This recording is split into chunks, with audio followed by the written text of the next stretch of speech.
Welcome नाज़रीन, minute में news के साथ कमरज़मान भट्टी आपकी खिदमत में हाज़िर है। पंजाब असम्बली में गुज़श्ता कई रोज़ से जो एक हंगामा जारी था और जिस तरीके से अरकान असम्बली की नाअहली के हवाले से बहुत सारी बातें सामने आ रही थी और स्पीकर पंजाब असम्बली मलक मोहम्मद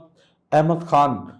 के हवाले से ये कहा जा रहा था कि शायद वो बहुत बाइस्ड होके जो है वो पीटीआई के 26 अरकान की नाअहली के पीछे पड़े हुए हैं और उनका रेफरेंस जो है वो भिजवाने की कोशिश कर रहे हैं और ये जो पार्लिमानी रवायात हैं और पार्लिमान के अंदर अपोजिशन का एहतजाज करने का हक है उसको यूज़र्व किया जा रहा है और स्पीकर साहब जो है वो इस वक्त अपनी पार्टी के माउथ आर्गन बन के सारी चीज़ें जो है वो कर रहे हैं। तो ये एक इम्प्रेशन जो है वो तसलसल के साथ जारी था और कहा जा रहा था कि पार्लिमानी रवायात का जो है उसको कत्ल किया जा रहा है और सब कुछ किया जा रहा है। लेकिन अब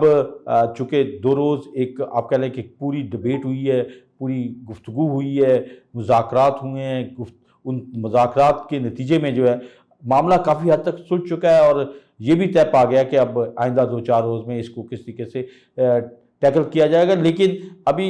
ये नहीं है कि उन अरकान असम्बली के ऊपर नाअहली की जो एक तलवार रेफरेंस की शक्ल में लटक रही है वो ख़त्म हो गई है, उसके बारे में भी मैं बताऊंगा। लेकिन बुनियादी तौर पे इसका पस मंज़र जो है वो स्पीकर बार बार ये कहते रहे कि जनाब आप जिस बात की बुनियाद बना के कह रहे हैं कि जी मैं कोई पार्लिमानी रवायात का कत्ल कर रहा हूँ, हरगिज़ नहीं कर रहा, बल्कि मैं इस ऐवान को एक उसी तकद्दुस के साथ चलाना चाहता हूँ जो इस ऐवान का तकद्दुस है। आप अपना एहतजाज का हक़ भी इस्तेमाल करें, लेकिन उस एहतजाज के हक़ के दौरान जो है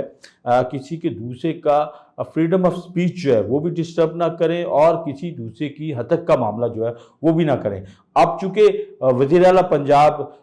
मरीम नवाज शरीफ का जब बजट सेशन में आखिरी खिताब था तो उससे पहले स्पीकर ने एक भरपूर प्रेस कॉन्फ्रेंस भी की, उसमें भी उन्होंने इस हवाले से कहा कि वो ऐवान के तकद्दुस को हरगिज़ पामाल नहीं होने देंगे। उन्हें नज़र आ रहा था कि किस तरीके से कुछ चीज़ें होंगी, क्योंकि बजट सेशन के दौरान जैसे मियां मुज्तबा शुजा रहमान जब बजट पेश कर रहे थे तो उनके जो एहतजाज की दौरान कॉपी मारी गई और जो उनके चेहरे के ऊपर लगी वो भी सब ने देखी, तो वो एक डिस्टर्बेंस ऐसी क्रिएट हो गई जिसके बाद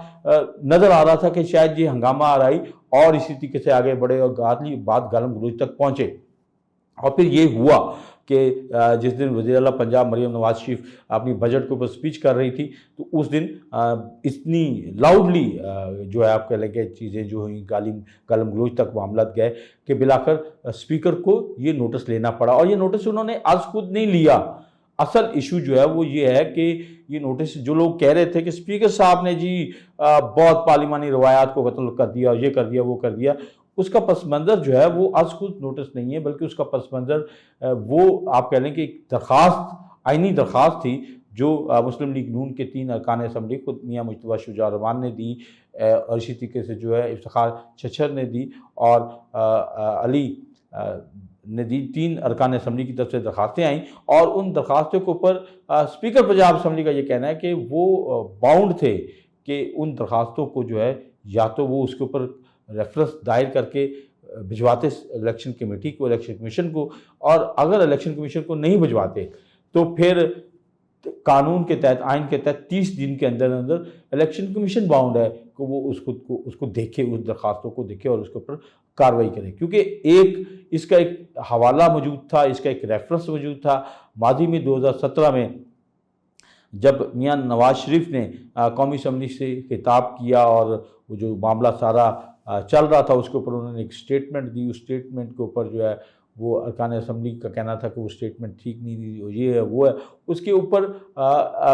उस वक़्त के जो अपोजिशन के अरकान असम्बली थे उन्होंने एक दरख्वास्त जो थी स्पीकर अयाज सादक को दी और ये आज वज़ाहत जारी भी की है मलक मोहम्मद अहमद ख़ान ने कि वो एक रेफरेंस था, उस रेफरेंस की बुनियाद के ऊपर फिर जब वो कार्रवाई नहीं हुई तो सुप्रीम कोर्ट ने सुओ मोटो नोटिस लिया और सुप्रीम कोर्ट ने उसको ऊपर जो है वो कार्रवाई करवाई और उनके ऊपर उनका अरकान असम्बली की नाअहली के हवाले से बाकी चीज़ें जो है वो मियां नवाज शरीफ की नाअहली के हवाले से जो प्रोसेस है वो आगे की तरफ चला। तो ये जो मामला था एक रेफरेंस के तौर पर मौजूद था। तो स्पीकर का कहना था कि ये कोई उन्होंने बतौर पार्टी या मुस्लिम लीग नून के तर्जुमान के तौर पे, पार्टी ऑर्गन के तौर पे नहीं, क्योंकि उनके ऊपर कॉन्स्टिट्यूशनल जिम्मेदारी थी कि वो इस आइनी दरख्वास्त के ऊपर या तो खुद कार्रवाई करें اور ان کو بٹھائیں، اور یا پھر یہ ہے کہ وہ معاملہ جو ہے وہ الیکشن کمیشن کی طرف از خود 30 دیز کے اندر ہونا ہی ہونا ہے۔ اب چونکہ 63(2) کی جو ہے وہ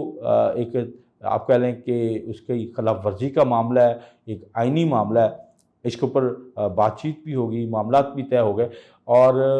جو حسن اتفاق کہہ لیں اچھی بات ہے وہ یہ ہے کہ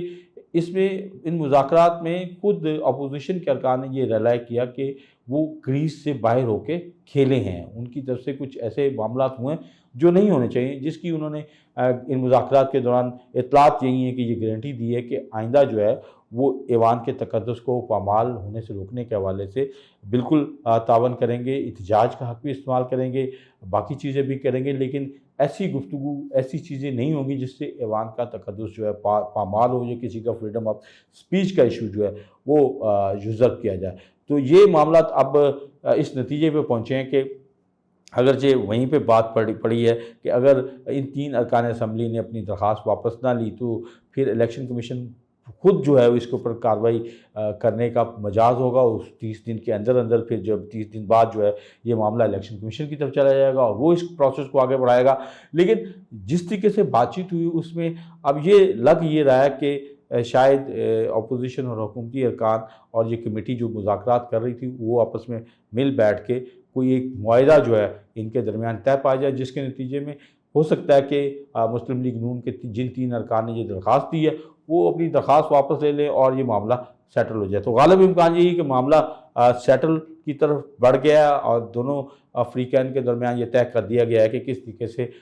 اس ایوان کے تقدس کو پامال ہونے سے روکنا ہے، کس طریقے سے احتجاج کے ایشو کو استعمال کرنا ہے، احتجاج کے حق کو استعمال کرنا ہے۔ تو اچھی بات کہ اسپیکر جو ہے وہ ایک مرتبہ پھر جو ہے کیونکہ ماشاءاللہ ان کا کردار بہت پازیٹیو لیا جاتا ہے، لوگ سمجھتے ہیں کہ اسپیکر ایک پازیٹیو رول پلے کرتے ہیں، اور کچھ دنوں میں یہ سمجھا جا رہا تھا کہ شاید اسپیکر جو ہے وہ کوئی پارٹی بن رہے ہیں، لیکن ان 2 دنوں کی ایکسرسائز کے نتیجے میں بہت ساری چیزیں کھل کے سامنے آ گئیں کہ اب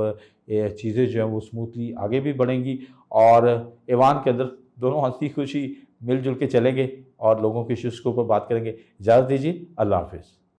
مزید ایسی ویڈیوز دیکھنے کے لیے ہمارے چینل کو سبسکرائب کریں اور بیل آئیکن کو دبانا نہ بھولیں۔